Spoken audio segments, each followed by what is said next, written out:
All right, a gavel's over here. I think I need to hit this so they know we're starting. We'll call the meeting to order, the Lancaster Neighborhood Vitalization Commission, Tuesday, May 7th. A little bit after, we're 4:09 to start the meeting. Let's go ahead and have a roll call, please. Commissioner Harris? Here. Commissioner Hearns? Present. Commissioner Kiefer? Present. Commissioner Lawson? Vice Chair Moulton? Here. Chairman Derryberry? I'm here as well. We have a quorum. Awesome, and I think we have, is it Joanna? Joanne? We need to. Commissioner Mohammed. Would you? I didn't want to interrupt. Well, I'm just used to. Usually you call me last, and so I guess we need to update the minutes. No, Stan's name's on here. Anyway, Joanna, welcome. She's from the Spiritual Assembly of the Baha'is of Lancaster. So the podium is yours. You might want to, if you want to turn the microphone towards you so we can hear you. There you go. She was my teacher, in fact. Oh. Okay.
Thank you. Now I'll ask everyone to stand so we can pledge allegiance to this great country. Please place your hand over your heart and repeat after me. I pledge allegiance to the flag of the United States of America and to the republic for which it stands, one nation, under God, indivisible, with liberty and justice for all.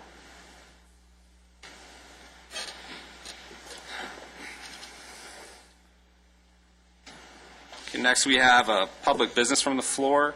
Linda, do we have any speakers? No, sir. Anyone here to speak on public business? Okay, we'll move right into our consent calendar. Those of us that were here at the last meeting, which I think are we here to approve the meeting minutes from last month, correct? From April 2nd. I was absent, so I'll entertain a motion. Motion to approve the minutes. Second. And since we've played a little bit of musical chairs, we'll vote by raise of hand. I'm all in favor. Say aye. Aye. Raise your hand. And then for any opposed, any abstentions, Michelle and I abstain. Okay, so motion carries. The minutes are approved. So now let's invite Danita Wynn up to give us a presentation on the walking school bus program. Welcome, Danita. Thank you. Thank you very much. Patricia Garibay asked me if I'd share a little bit about the walking school bus with you. And I thought I'd start off by saying, first of all, this is Dr. Don Perazzo's idea. He visited Redondo Beach and saw the walking school bus in its practice down there.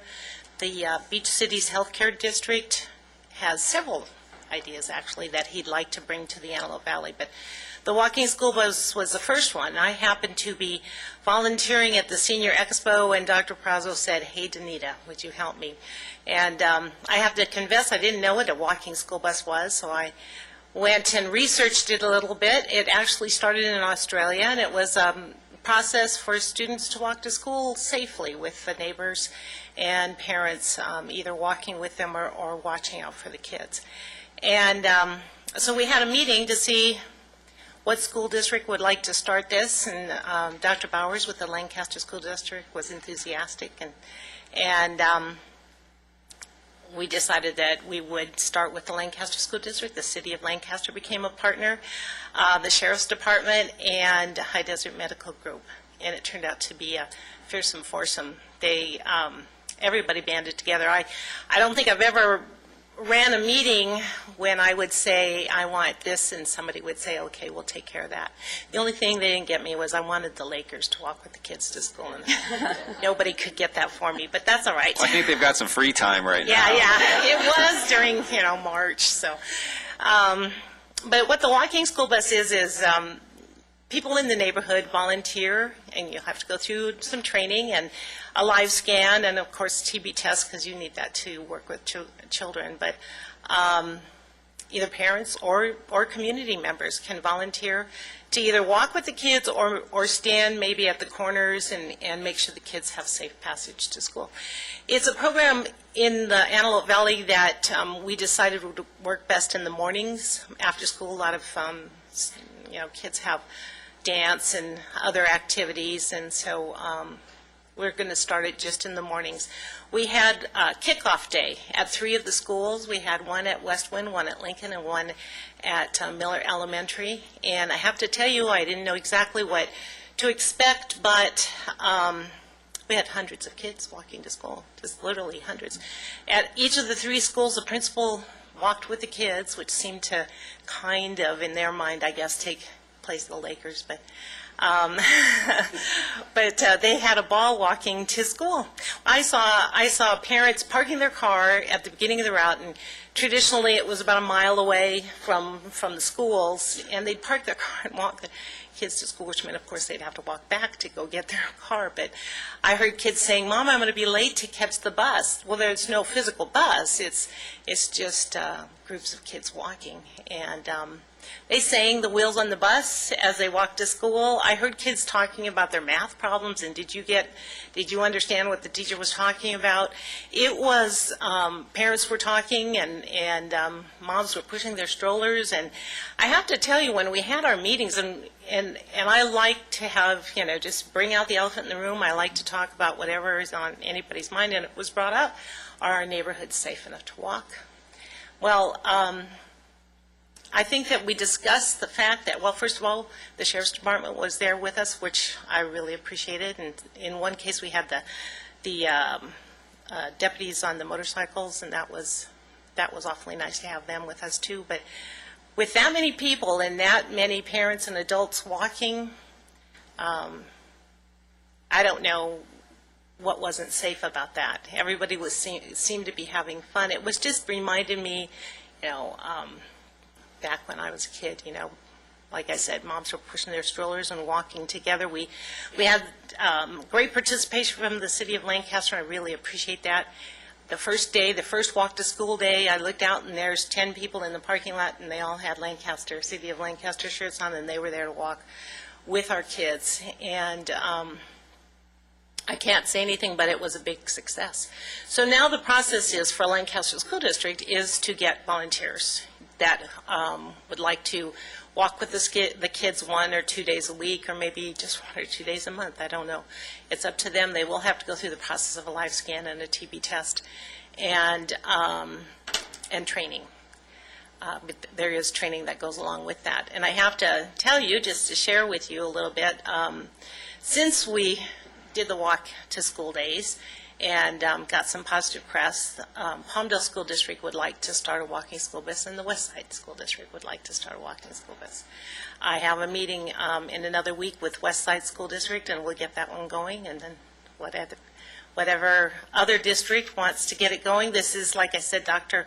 Prazzo's passion, and I kind of jumped on his bandwagon to help him get this started. But it just was a great thing, that at the end of the walk, every single one of those schools, kids were coming up and saying, "Can we do this every day?" I thought that was just the coolest thing. They were so excited. So they have a lot of energy in the morning, and most of those mornings I didn't have my coffee yet, but they were just, and the nice part about it, once we got to school, they were kind of ready. It was like they'd gotten maybe that energy out a little bit, and they were ready to sit down and maybe give studying their all effort. So if you have any questions, I'd be more than happy to answer any. I have a question. I'm not exactly sure how it works, so I'd like for you to explain. You guys pick a designated spot that's roughly a mile from the school, and anyone can join? I mean, how is it set up? We have the City of Lancaster and the Sheriff's Department define safe routes to school. And for those 3 kickoff schools, I think the Lancaster School District intends to eventually have a walking school bus at each one of their schools, actually. But for those 3, the city and the Sheriff's Department defined the route, and some of the schools had 3 routes, some of them had just 1 that they kicked off with, some of them had more than that.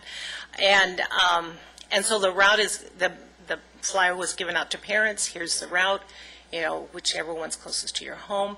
And then parents would be, or volunteers, would be at the corner where it started, and another corner down the way a little bit, and another, and they would walk with the kids. In some cases, the parents, like the volunteer, would stay at the corner just in case there was some late stragglers or something like that. But they actually walk with the kids. And in some cases, sang along with them when they were singing the walking school bus, the wheels of the bus. But in most cases, just to make sure that they have a safe route and they cross the street when they're supposed to, and that they're not playing in and off, on and off the curb, that kind of thing, and getting to school safely. And I apologize, maybe you said it and I didn't catch it. Is this done 1 week? Starting in the fall, the Lancaster School District is going to do it every day. We just had a kickoff kind of to let people in the community know about it, kind of generate some interest, and basically see how it went. Like I said, I didn't know how this was going to work. I didn't know if we'd have a couple of kids show up or not. But the first school was Miller Elementary, and we had a mile-long group of kids walking. It was pretty amazing. Very cool. It was cool. It really was. And you said that all of the schools are going to be doing this in Lancaster, or that's the hope? That's the goal. Okay. They are kicking off these 3 schools. I think Dr. Bowers chose those schools just simply because of the neighborhood. There's more kids walking to school in those neighborhoods, and thought that they would start there. I could see it happening at every single one of the schools in the very near future, depending on getting volunteers and stuff like that. In relation to after school, is there anything in the works for those children? Because I know maybe middle school I've seen where there are loads of kids leaving school. There's a lot of them, yes. We talked about that because as a trustee for the Allen Valley Union High School District, we talked about high school. But it's kind of hard to start at a high school level and a middle school level. Yeah. We talked about middle school too. Comments because we had that first meeting, like I said, everything was on the table, just tell me your concerns. And several people said, and she might be able to tell you better, that hurting middle school kids is like hurting cats. That was the comment that came out. Somebody else said Jell-O. I'm not sure. Hurting middle school kids. The hope I think is though that if we start with the elementary school kids, that as they get older, the kids will just come along. And I don't know. Once we get all of the elementaries going, maybe we'll start with middle.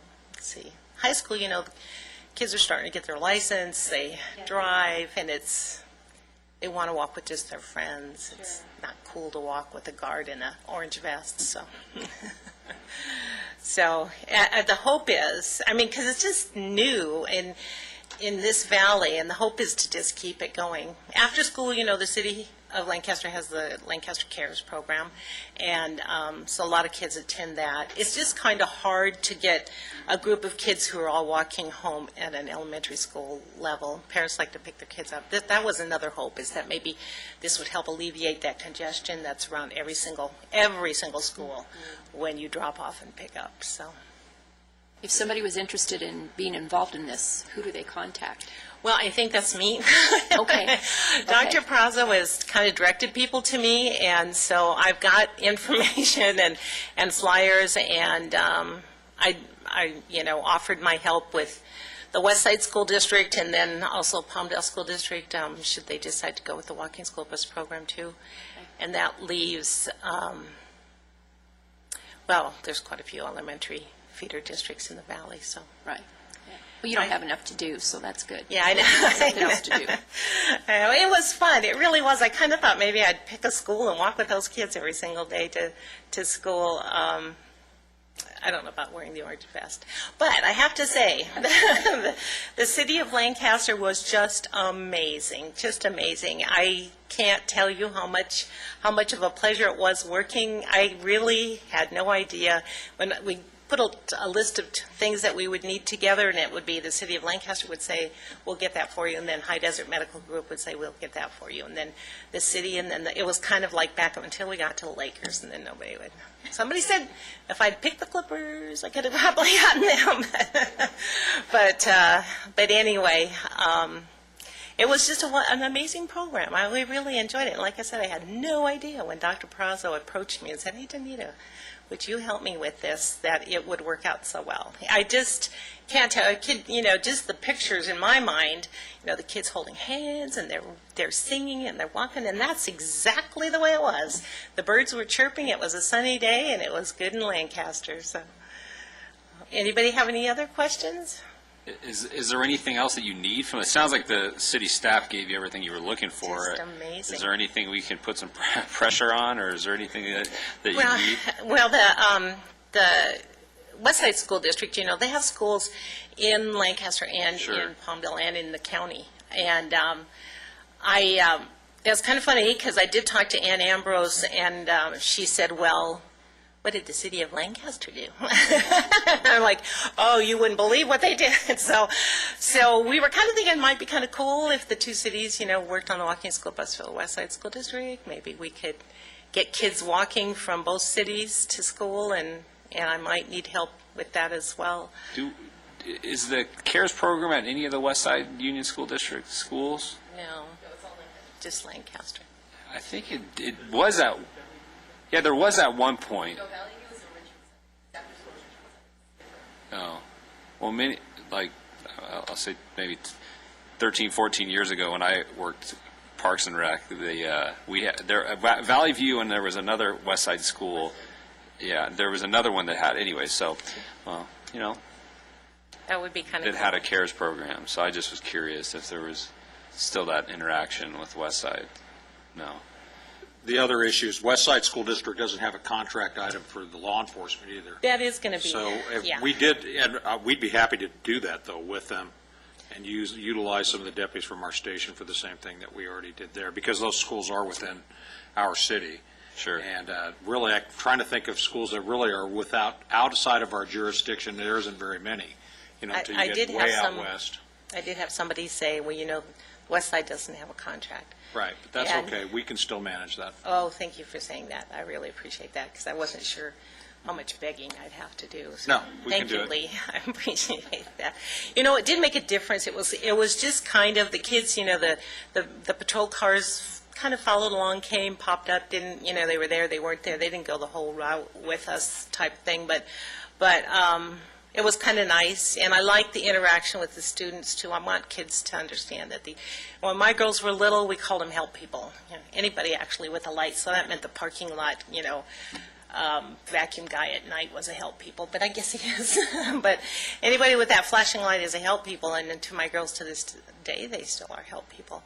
And that's what I'd like for the kids to understand, too, that those deputies are here to help. So we really enjoyed the partnership. Like I said, I can't tell you, it was just amazing, absolutely perfect. And if I never work on another, committee that has participation like that, that's okay. I've already had it. And so thank you all for that. And I, am hoping that maybe I'll let you know when our next walk to school day is. And Yeah, please.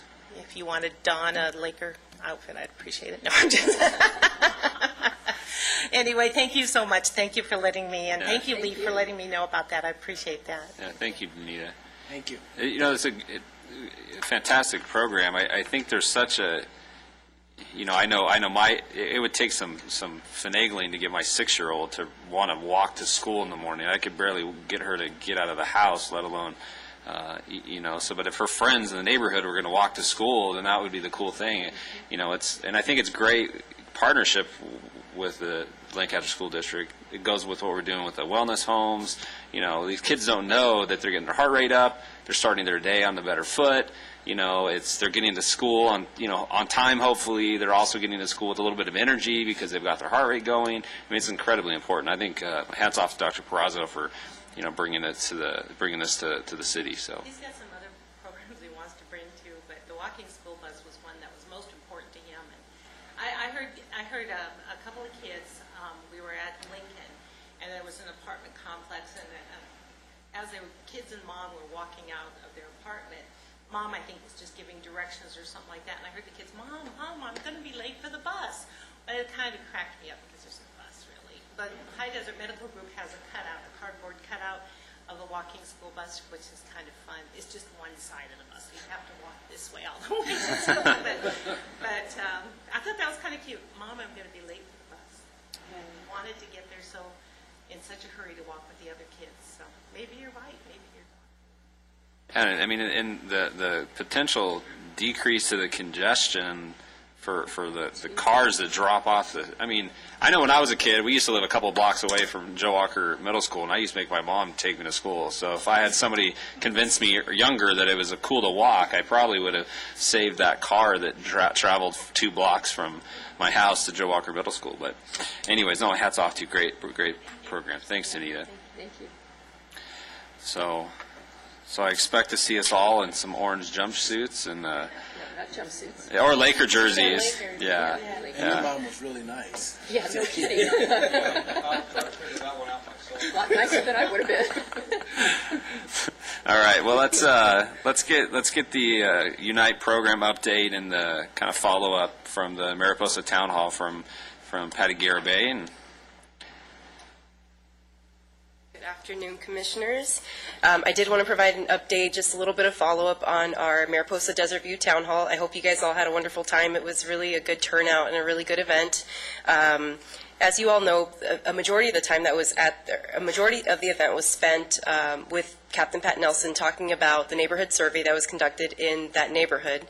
They spent the month of March talking to the neighbors, kind of getting some feedback, understanding what the issues are in the community. We also had residents come out to the town hall and tell us give us some insight and tell us some of the issues that they see happening in the neighborhoods. And so altogether, these different avenues of getting information were really helpful to us.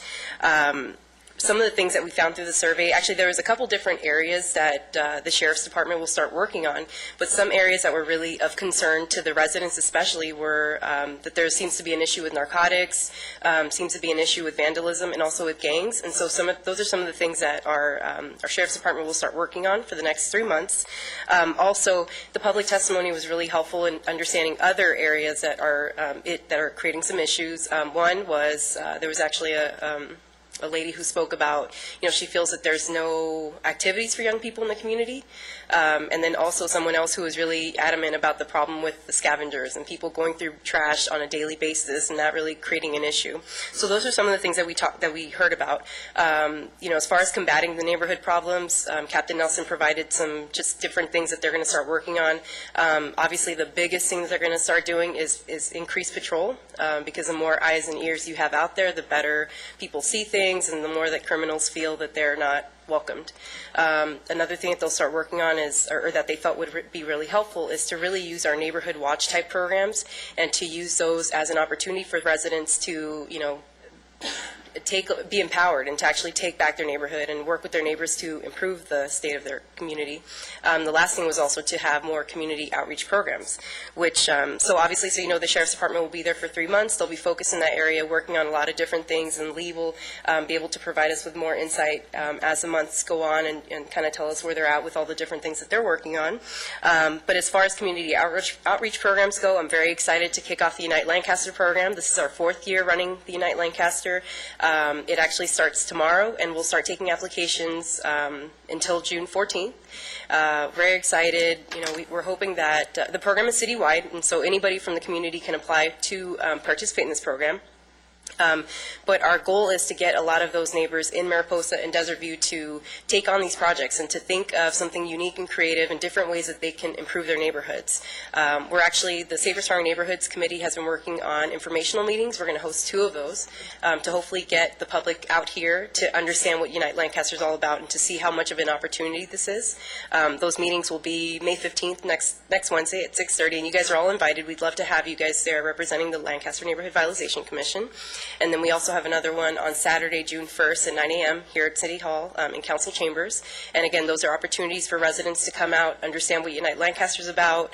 We're planning to have some of our past participants, such as Joanna, who's been one of our supporters for many years. They're going to come out and talk about their projects, how they came, you know, how they took those concepts and created an actual idea and activity for their neighbors and brought it to fruition, and again, get people excited about the program. So we're very happy about that. Some other things that we gathered from the town hall, again, going back to the issue of people not knowing or thinking that there's no activities for young people, it's, you know, that was pretty funny to me because we actually have neighborhood impact homes in both of those neighborhoods, and we have wellness homes in those neighborhoods. And I think a lot of times it's not so much that we don't have the resources, it's that people don't know that they're available. And so what we hope to do through Unite Lancaster is actually not have a grand opening for these facilities because they've been open for a long time, but we hope to have kind of an open house and to invite all the neighbors to come out. And what we're hoping to do is to have that family come out and to see, you know, to talk to the churches and the groups who facilitate programs there, and to feel comfortable having their kids participate in their programs on a daily basis and that type of thing. One of the other things that we hope to work on is, you know, we've started a lot of relationships with our community organizations. We had a really good turnout at the town hall meeting, and we hope to continue building that. One of the organizations that came to mind is the Work Source Center here in Lancaster. It's a wonderful facility. They have a lot of different programs, especially for people who are, you know, out there looking for jobs. So what we're hoping to do through Unite Lancaster is to invite them out, have them possibly come to like a neighborhood impact home and offer a one-day training. Maybe they do resume building. Maybe they do, you know, interviewing tips, things like that. But hopefully getting those residents in that neighborhood to come out and build upon the skills that they already have, and hopefully put them ahead above, you know, people that are applying for jobs right now. So, you know, we're hearing what people are saying. We're trying to use all the resources that we have. We're very excited to work with all of you, and we're so appreciative of the support that you guys give us for the Unite Lancaster program. And, you know, we're hoping in 3 months we can look back and see a really healthy community in Mariposa and Desert View, and, you know, at the sheriff's station can create that preservation plan that's going to last longer than just 3 months, but actually, you know, 2 years down the line, we come back and it's better than it's ever been. So with that, I'm happy to answer any questions. You said something that, you know, I kind of touched on when I spoke at the town hall. I think the biggest thing about kind of entrenching ourselves in these communities one at a time is to educate the city, but more importantly, to educate the people that are there looking for the help. Because, like you said, that we have 2 impact homes, and they don't feel there are any resources there. If they understood that these impact homes were there to offer a variety of things, then they would probably not have the same complaint. So that's why it's important that, as opposed to going on a citywide level on an annual basis, that we really spend as much time as we can educating these individual neighborhoods one at a time so they know what's there. You know, that, you know, I've driven by the impact homes, and I mean, they have, you know, really great signs in front, but if you didn't know what it was, I mean, you would have no idea what it was there to do. So the main thing is to get in these neighborhoods, and the Unite program, I think, is a fantastic way to do it, to, you know, to get us in front of a few dozen or more people and say, well, this is what you can do here. This is what you can do at this this location, the community gardens, those sorts of things. You know, we involve the community. They bring these ideas in to the Unite program, and I think it's fantastic. So, Thanks. Is there a lot of turnover in the neighborhoods? Is there? Okay, so. So more Desert Beauty and more north of H8 are more your single home, long-term residents. South Okay. of H8 and then over to probably about 12th Street West, very transitory. So maybe they don't know about the homes. Yeah. And you're bringing up a great point, Patty, brought forward, and Chairman Barrett does. It should be an ongoing educational process for us. We have had a lot of turnover in neighborhood watch groups in that area because of the transitory nature of the neighborhood. So as we're defining that, maybe it's something we can incorporate into when we do a start up a new neighborhood watch and an orientation meeting for a neighborhood, incorporate what those resources that are in here. The work resource center is really good. I went across and meet with them over some programs that they have that they can bring out into the community too as well. They're very interested. When is the Unite Day in September? September 21st. 21st. Okay. Yeah, it's 9 to 3, September 21st, Saturday. And I just want to, support that, what's going on, because we are in the communities, in both of those communities, and that is a huge problem. We do the door-to-door questionnaire when we first open the house, but half of the houses that we go to don't answer the doors, they're vacant, and then, that's one of our huge barriers, is trying to get the information out into the community, because we can't do mailers. That's very costly. We can't go to door, that's impossible. And so it is a huge barrier to try to get the people into the houses.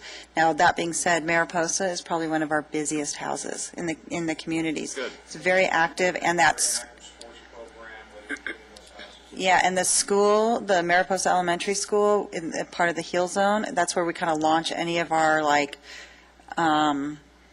projects that we want to do, because it's such a receptive school. That's where we have the gardens on the school grounds, and so it is active, but for people that know it, and it's hard to get the word out to anybody else. It's one of our biggest barriers in all the neighborhoods, because they're all transit. Are the schools involved with dissemination of information? They are, but we have, and we've sent out probably, 10,000 flyers between the start of all of this and the flyer. You can walk down the street and all of a sudden you could see the flyers blowing away, and so it's a really hard. Now, what we have started doing is we got the cafe chalkboard signs, and the duty aides at the Heal Zone schools, at least to start with, are putting them out in the morning and in the afternoon. So people dropping off kids at school or picking up after school are at least seeing the signs on at least specific, one event that's going on, like the gardens or the Get Fit program or something like that.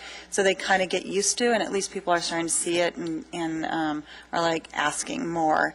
And the schools have allowed us to do that now. I think another way we could do it is something we talked about, the underutilized parkway we have at Mariposa, and something we've been talking about within our public safety group is having different days or set days of the month that there's representation from different agencies that occupy that space.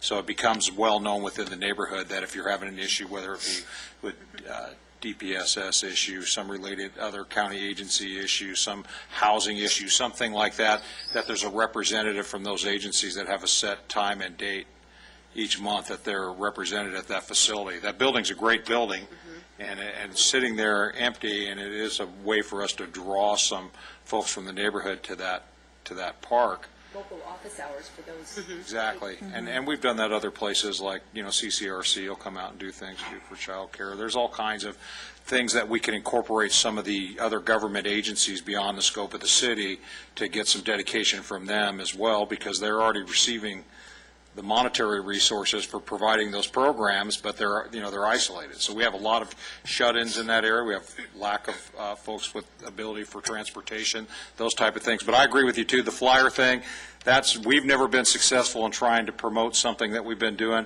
What's been good for us is like the CERT program, for example, is expanded greatly by us incorporating into our neighborhood watch programs, those things, because you already have a captive audience. You know, you're there for a general reason, and people that attend neighborhood watch have already demonstrated they have a vested interest in raising the standard of living within their neighborhood, so you've already got people that are worker bees on site there that'll be involved somewhat. A lot of issues, too, for folks is just hours, you know. Really to be there at times when it's hours that's appropriate for having those meetings with them. The evening meetings seem to work really well because people are home from work or whatever, they're done doing their errands for the day or everything, there's more interest. So anything, you know, I'm open to anything we can that you guys want to come up with, but I would like to try and channel that through Unite and through the Neighborhood Watch programs and really push that in the area there. Tracy Stewart's doing a really good job right now to finding some motivated zone captains for that area that have some long-term relationships in that area, so we can promote those groups. What are some of the incentives for the youth as it relates to the programming inside the home? People that participate in the neighborhood impact homes? Yes. I mean, it's an opportunity for them to do different activities. They program different things every day, and I mean, it's just a place for them to hang out with their friends and do something positive and kind of stay out of trouble, I guess you could say. Program. Yeah, tutoring Well, I'm looking programs. forward to touring the homes. I know we've been trying to get on Yeah. the calendar with that, but I would like to see what can I offer as it relates to the youth programs. You know, I know music is a great incentive. I don't know if we have musical programs inside these homes, but music is a great incentive for youth. And maybe we can create something around music, whether it be pre-production studio or just having a discussion about music and, you know, how to get into the industry, because that's my background, you know, managing artists. So a lot of young people, they want to be rappers, they want to be singers, but they don't know the detail on what it really take to really impact that industry. So maybe we can create something like that as an incentive to get people involved as far as the young people is concerned. And just to finally, my staff, one of my outreach person is attending the neighborhood watch meetings, which is going to be huge. It's taken a little bit of doing to build that trust to be able to get into the neighborhood watch meetings as an outsider of the neighborhood. But we're doing that, and then that's a lot of our services provided in the wellness homes are by other CBOs. So Children's Center, Children's Bureau, DCFS, they do parenting classes. So we have a lot of already outside agencies coming and bringing their services right to the neighborhood, which is the model of the wellness homes. Great. Thank you. All right. Well, I see that Ms. Gamlowski is not here today. Do we have any city updates? Anybody? I know you guys had a busy April with the Poppy Festival and. Yeah, we have a couple of things coming up. We have our summer concert series, which is going to start in May, actually May 30th, so in a couple weeks, and that'll go on for 20 weeks throughout the summer, 6 to 8 on the boulevard, and it'll coincide with our farmers market, which that also changed its hours. So we now have summer hours, which are a little bit later. Since it gets a little warm in the summer, we're going to go from 3 to 9 every Thursday night. And those are some of the things coming up. We also have our 4th of July program in July, which we'll probably talk about later on in June or something like that. But those are some of the things that we've been working on. Great.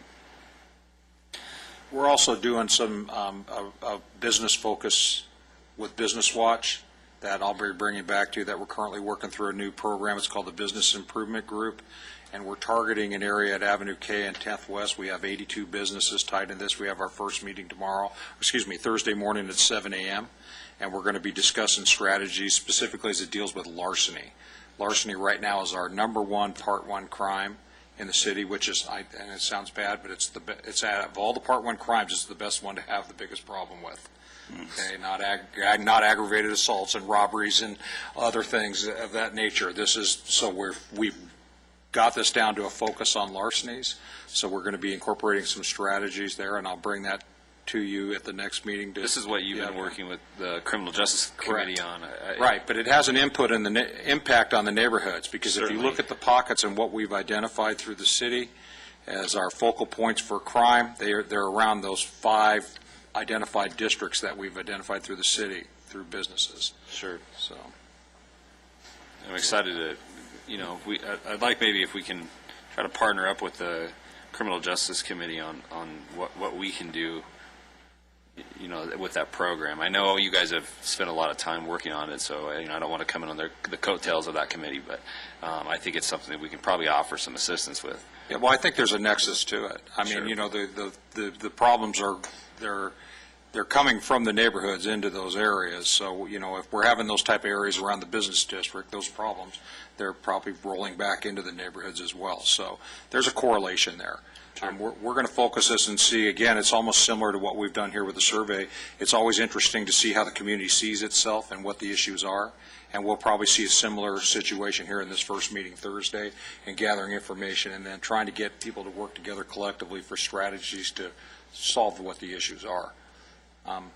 So it's going to be interesting. I'm looking forward to it Saturday. We have just a real short presentation. It's going to be more about some interaction with folks. Good. Those businesses. Good. And Mr. Chair, I actually do have an announcement for you.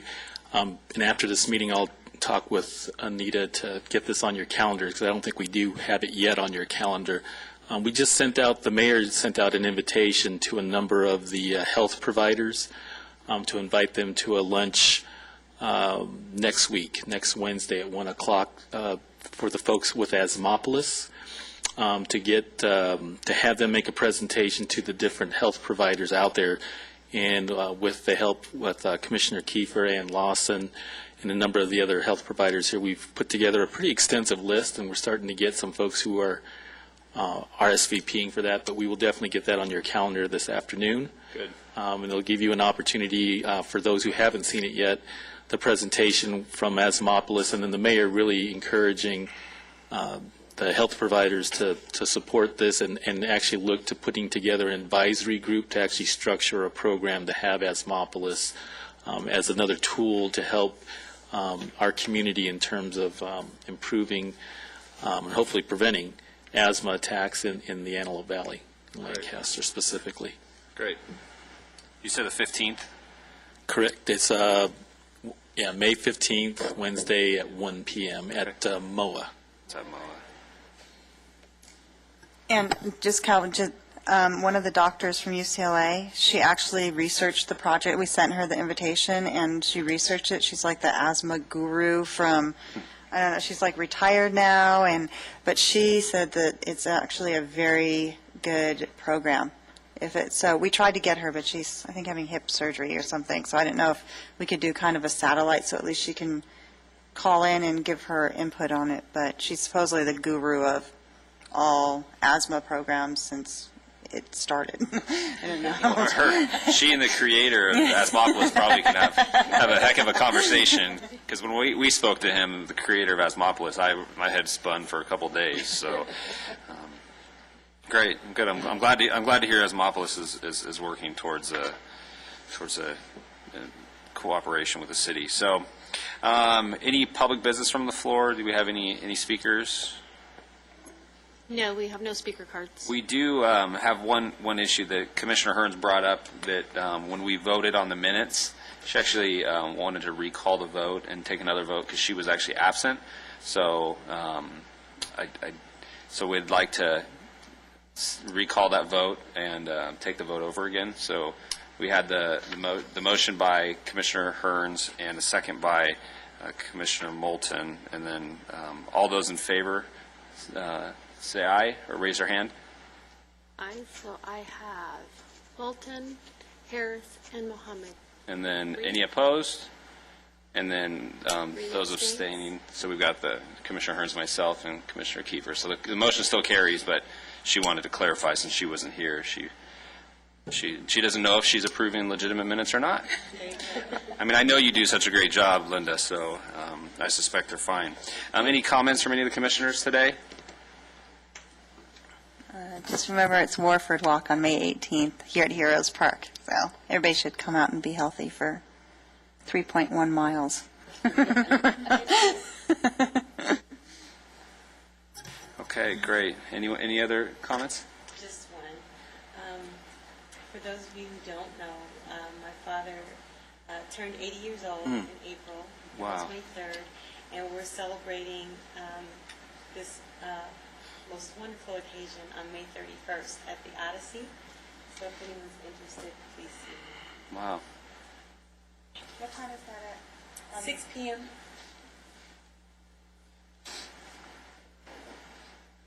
Okay, our next meeting will be June 4th, 4 o'clock, Lancaster City Hall Chambers, and we'll adjourn this meeting at 4:54. Thank you. Anyone?